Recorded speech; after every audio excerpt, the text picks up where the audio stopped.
বন্ধুরা, SBMCM scholarship নিয়ে এসেছে বড় এক আপডেট। 2024-25 সেশনের যে ফ্রেশ অ্যাপ্লিকেশন এবং 23-24 সেশনের যে রিনিউ অ্যাপ্লিকেশন, সেটা কিন্তু আগামী 18ই সেপ্টেম্বর শেষ হতে চলেছে এবং তারপর খুব শীঘ্রই 2025-26 সেশনের জন্য ফ্রেশ অ্যাপ্লিকেশন এবং 24-25 সেশনের জন্য রিনিউ অ্যাপ্লিকেশন শুরু হয়ে যাবে। তো যখনই নতুন করে আবেদন শুরু হবে, কি করে ফ্রেশ অ্যাপ্লিকেশন করতে হবে বা কিভাবে রিনিউ করতে হবে, দুই বিষয়েই আমি ভিডিও আপলোড করে দিব। তো আপাতত এই আপডেটটি দেওয়ারই ছিল যে ফ্রেশ অ্যাপ্লিকেশন এবং রিনিউ যেটা গত সেশনের, সেটা কিন্তু আগামী 18ই সেপ্টেম্বর শেষ হয়ে যাচ্ছে।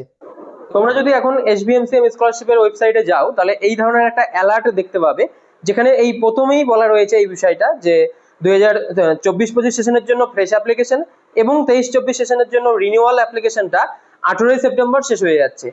আর এর মানেই হচ্ছে খুব শীঘ্রই এই সেশনের জন্য, অর্থাৎ 25-26 সেশনে যারা ফ্রেশ অ্যাপ্লাই করবে বা রিনিউয়াল করবে, প্রত্যেকের অ্যাপ্লিকেশনটা খুব শীঘ্রই শুরু হয়ে যাবে। যখনই সেটা শুরু হবে সেই বিষয়ে আমি ভিডিও আপলোড করে দেবো। এই Swami Vivekananda merit cum means স্কলারশিপের মাধ্যমে পশ্চিমবঙ্গের হাজারো ছাত্রছাত্রী উচ্চশিক্ষার জন্য আর্থিক সাহায্য পেয়ে থাকে। তুমিও যদি চাও এই স্কলারশিপের মাধ্যমে আর্থিক সহায়তা পেতে, তাহলে অবশ্যই আমাদের চ্যানেলটাকে সাবস্ক্রাইব করে পাশে থাকা বেল আইকনটিকে অন করে রাখো, যাতে এই স্কলারশিপ সংক্রান্ত সমস্ত আপডেট তোমার কাছে পৌঁছে যায়। সকলকে ধন্যবাদ।